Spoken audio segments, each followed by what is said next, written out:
Here's your supplemental lecture for the thorax and lungs. Just like anything else, make sure you're strong with your anatomy of the chest wall here. So you want to identify structures that are here in the picture, and you noting that the inner space between the two ribs is numbered by the rib above it.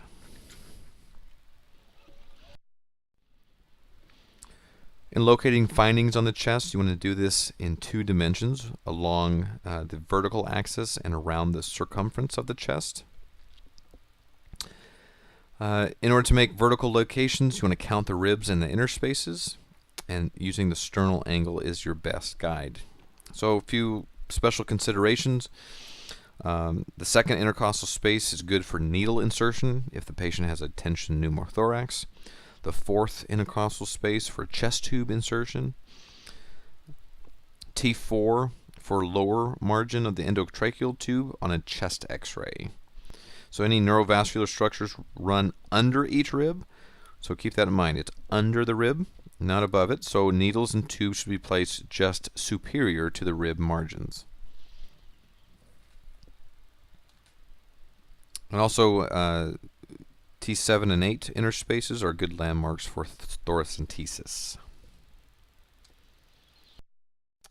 In order to find around the circumference of the chest, so you kind of want to imagine a series of vertical lines, as seen here.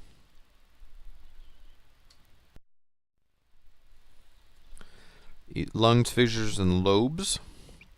So you kind of want to picture the lungs and their fissures and lobes on the chest wall, as you see here in the pictures. Anteriorly, the apex of each lung rises approximately 2 centimeters to 4 centimeters above the inner third of the clavicle. So it kind of goes up pretty high. The lower border of the lung crosses the 6th rib at the mid-clavicular line and the 8th rib at the mid-axillary line. Posteriorly, the lower border of the lung lies at above about the level of the T10 spinous process, and on inspiration it descends even further. Each lung is divided roughly in half by an oblique fissure. This fissure may be approximated by a string that runs from T3 spinous process obliquely down and around the chest to the 6th rib at the mid-clavicular line. And then the right lung is further divided by the horizontal fissure. And anteriorly, this fissure runs close to the 4th rib and meets the oblique fissure in the mid-axillary line near the 5th rib. Remember, the right lung is divided into upper, middle, and lower, and the left lung has 2 lobes, upper and lower. Why is that? Because the heart lies more on the left side of the chest.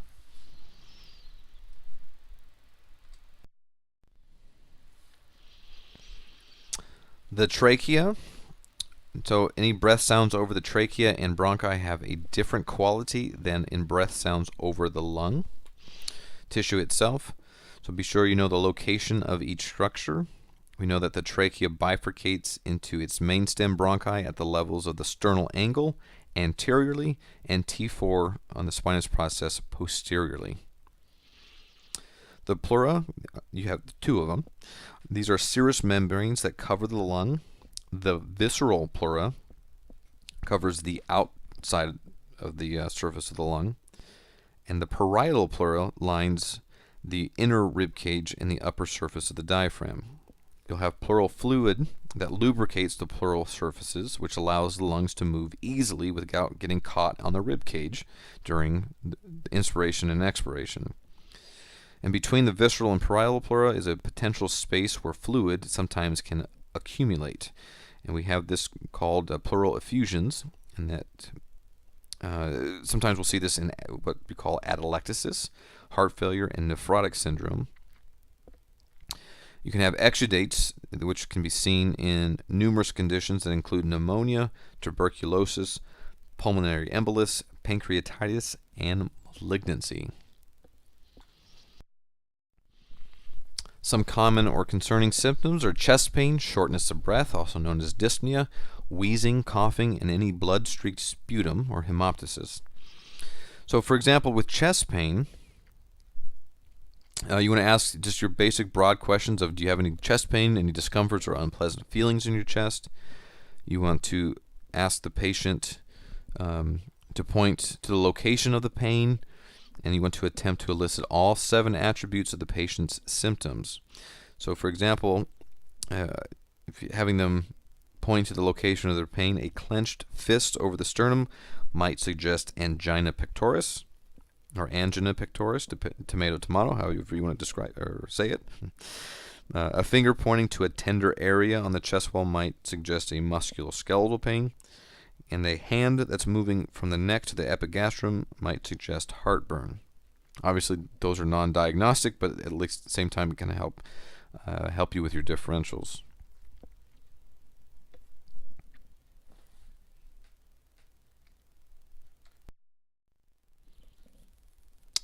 So, aside from lung conditions, chest pain might arise from cardiac, vascular, GI, musculoskeletal, or even skin pathology. But a lot of times can be associated with anxiety. So, for example, in terms of aside from any lung issues, because we know that lung tissue has no pain fibers, there can be painful conditions such as pneumonia or pulmonary infarction that usually arise from inflammation to the adjacent parietal pleura. Muscle strain for prolonged recurrent coughing may also be responsible, as in a costochondritis. The pericardium also has a few pain fibers, and the pain of a pericarditis stems from inflammation of the adjacent parietal pleura, because chest pain is commonly associated with that anxiety, but the mechanism remains very unknown, very obscure. Now, anxiety is the most frequent cause of chest pain in children.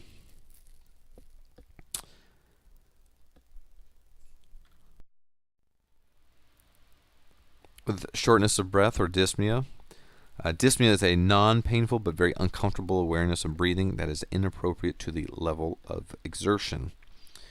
So you can start your assessment with, are you have any shortness of breath or any difficulty breathing? And you want to determine the severity of the dyspnea based on the patient's daily activities. The degree of dyspnea in patients with chronic obstructive pulmonary disease, or COPD, will predict a 5-year survival better than forced expiratory volume in 1 second, or the FEV1. Anxious patients may have episodic dyspnea during both rest and exercise. May also have hyperventilation or rapid and shallow breathing.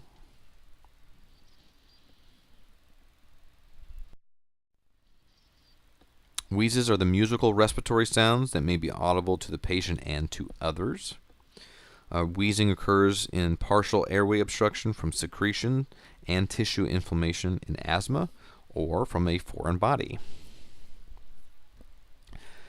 Now, a cough is a common symptom that ranges in significance from very trivial to ominous. Typically, cough is a reflex response to stimuli that irritate receptors in the larynx, trachea, or large bronchi. These stimuli include mucus, pus, blood, and even external agents such as dust, foreign bodies, or even extremely hot and cold air. It's very environmental. Other causes can include inflammation of the respiratory mucosa and pressure or tension in the air passages, say from a tumor or enlarged peribronchial lymph node. So usually a cough typically signals a problem in the respiratory tract. It may also be from cardiovascular issues.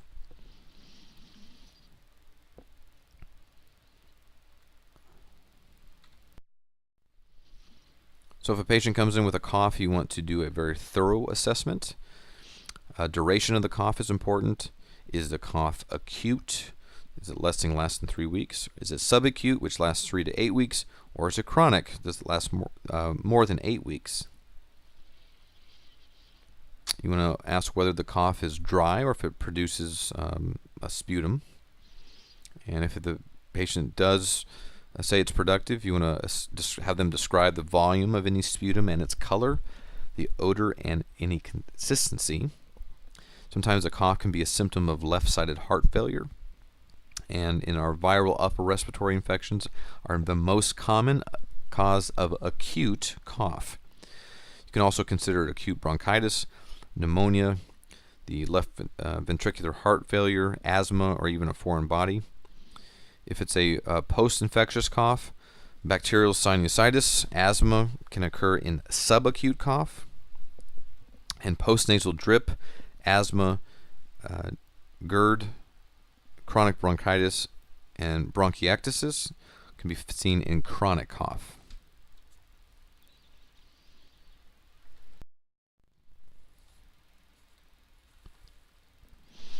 With hemoptysis is the coughing of blood from the lungs, and it may vary from a blood-streaked phlegm to frank blood.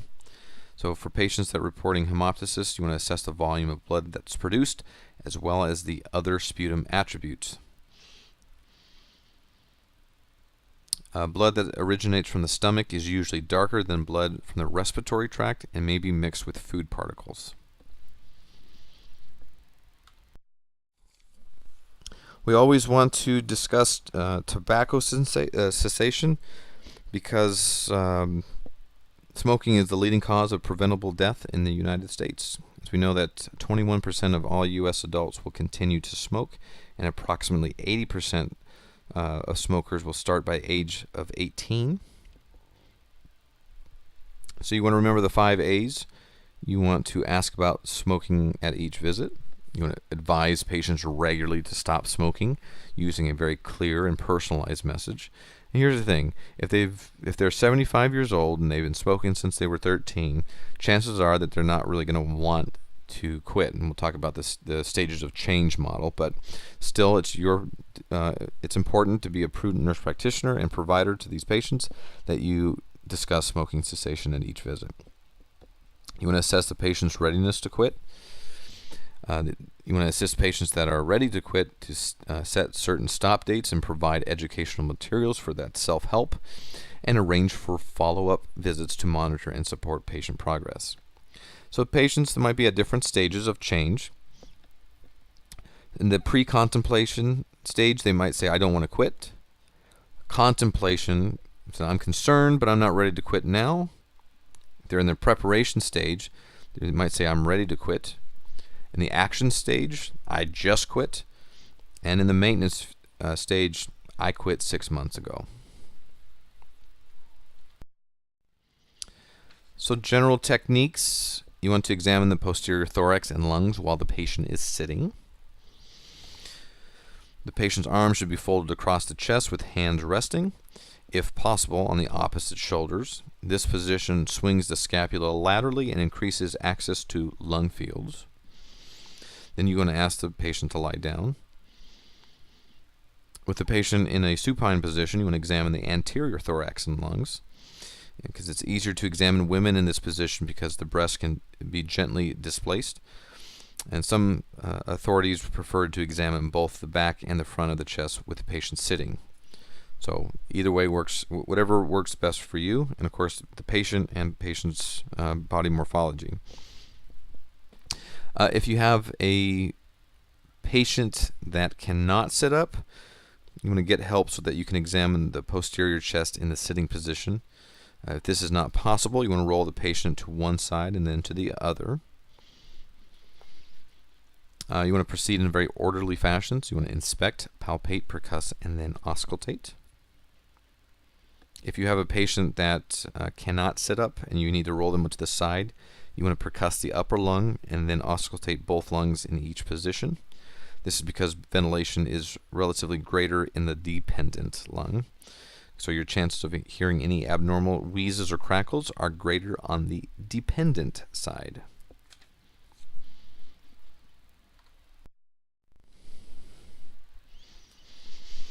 The initial survey of respiration and the thorax, you want to observe the rate, the rhythm, the depth, and the effort of their breathing.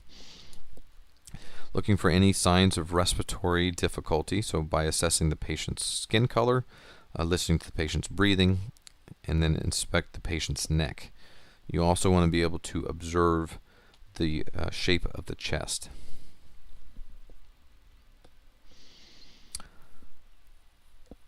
When you're observing their breathing, any asymmetric expansion in pleural fusion, There might be retraction, which will occur in severe asthma, COPD, or upper airway obstruction. If there's unilateral impairment or lagging, that might indicate a pleural disease from, say, asbestos or silicosis. And it's also seen in phrenic nerve damage or trauma.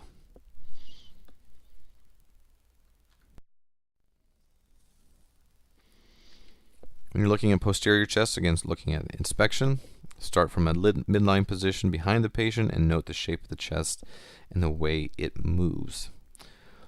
With palpation, you want to focus on areas of tenderness and abnormalities in the overlying skin, looking for respiratory expansion and fremitus. You want to note any intercostal tenderness over inflamed pleura.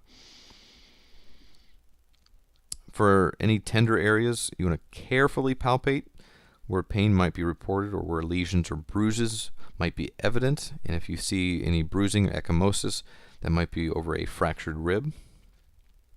Any visible abnormalities like a mass or we call sinus tracts, so blind inflammatory and tube-like structures opening onto the skin.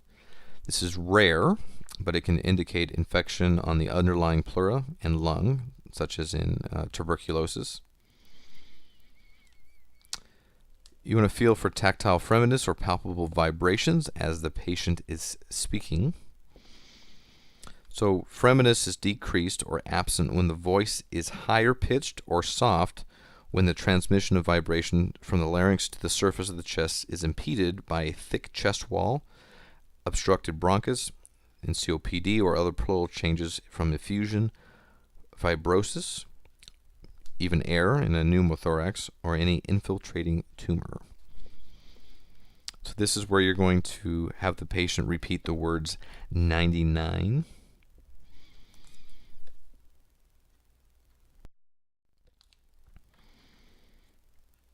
With percussion, this is one of the most important techniques of the physical exam, and definitely is a learned skill.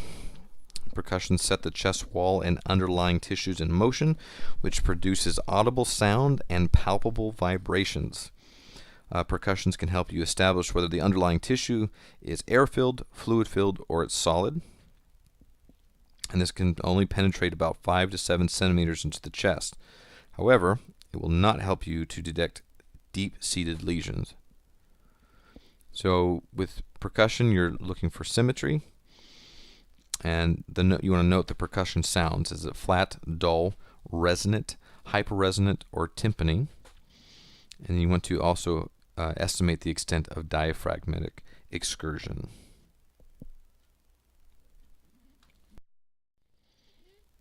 So which of the following statements about percussion is true? You want to use the lightest percussion that produces a clear note.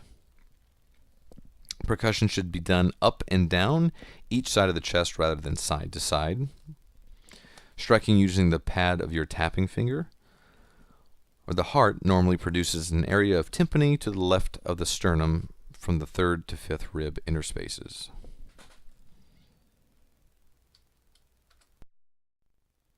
Of course, your answer would be the lightest percussion that produces a clear note, because percussion should be done side to side. That's for comparison in symmetry. Strike using the tip of your tapping finger. The heart normally produces an area of dullness to the left of the sternum from 3rd to 5th rib interspace. So we know that dullness replaces resonance when there's fluid or solid tissue. And that replaces air-containing lung or occupies the pleural space beneath your percussing fingers. So some examples of this is lobar pneumonia, in which the alveoli are filled with fluid versus air and blood cells. The pleural accumulation of serous fluid, so pleural effusion, blood or hemothorax, or pus, which is empyema, fibrous tissue, or even tumors. Dullness makes pneumonic and pleural effusions 5 and 18 times more likely, respectively. If you have a generalized hyperresonance, that might be heard over hyperinflated lungs, such as that of COPD or asthma. If you have unilateral hyperresonance, that would suggest a large pneumothorax or possibly a large air-filled bulla in the lung. Auscultation is another very important physical exam technique for assessing airflow through the tracheobronchial tree. So together with percussion, it also helps the clinician assess the condition of the surrounding lungs and pleural space. So auscultation involves listening to the sounds generated by breathing, listening for any adventitious sounds or any added sounds, and if any abnormalities are suspected, listening to the sounds of the patient's spoken or whispered voice as they're transmitted through the chest wall. So looking for that tactile fremitus, for example.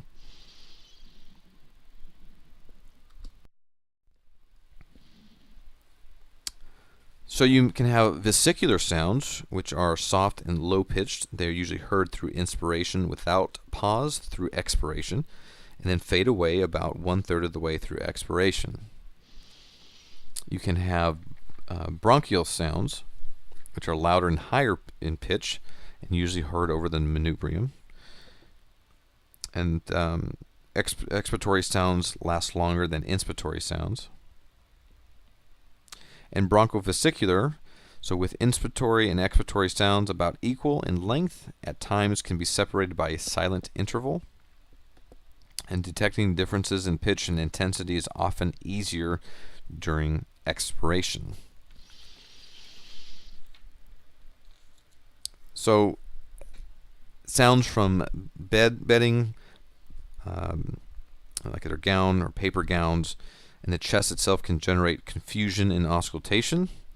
So making sure that hair on the chest may cause crackling sounds, so either press harder or even wet the hair. If the patient is cold or tense, you may hear muscle contraction sounds. So that might give you a muffled, low-pitched sound. A change in the patient's position may eliminate a noise. You can also reproduce the sound on yourself by doing a Valsalva maneuver, so bearing down, as you listen to your own chest. Pretty helpful. If you have any bronchovesicular or bronchial breath sounds that are heard in locations distant from those that are listed in your book, you want to suspect that air-filled lungs may have been replaced by fluid or solid lung tissue. So any adventitious or added sounds, so you want to listen for sounds that are superimposed on the usual breath sounds. Detectors of adventitious sounds such as crackles, sometimes used to be called rails, wheezes, and rhonchi, and is an important part of your exam, which often leads to diagnosis of cardiac and pulmonary conditions. The most common kinds of these sounds are crackles, and these are not clear after coughing. So if you hear crackles and then you have them cough and it goes away, then that's completely different versus if you have them cough and it's still there. So these are some things that you might want to consider in terms of underlying conditions.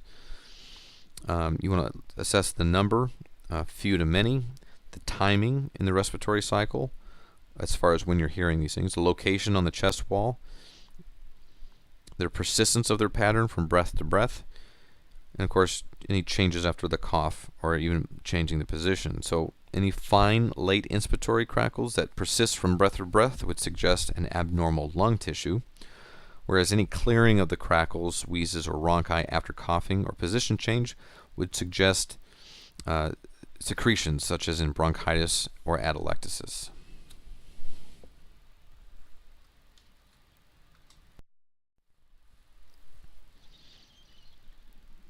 When you examine the anterior chest, you want to again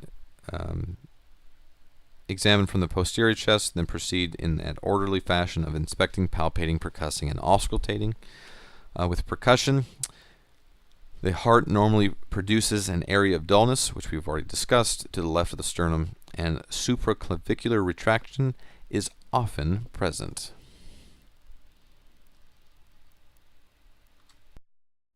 So which of the following breath sounds are most often auscultated over the majority of both lungs? Vesicular, bronchial, bronchovesicular, or none of the above? And we know the answer to that is vesicular, because bronchial sounds are usually heard over the manubrium, and bronchovesicular is usually heard over the first and second interspaces. So make sure you definitely cover your book completely. It gives you some really great tables in terms of the different types of chest pain, certain types of dyspnea, if a patient presents with cough or even hemoptysis, talking about normal and adventitious lung sounds, and then the physical findings that you'll find in certain chest disorders. So it's really good tables to look through.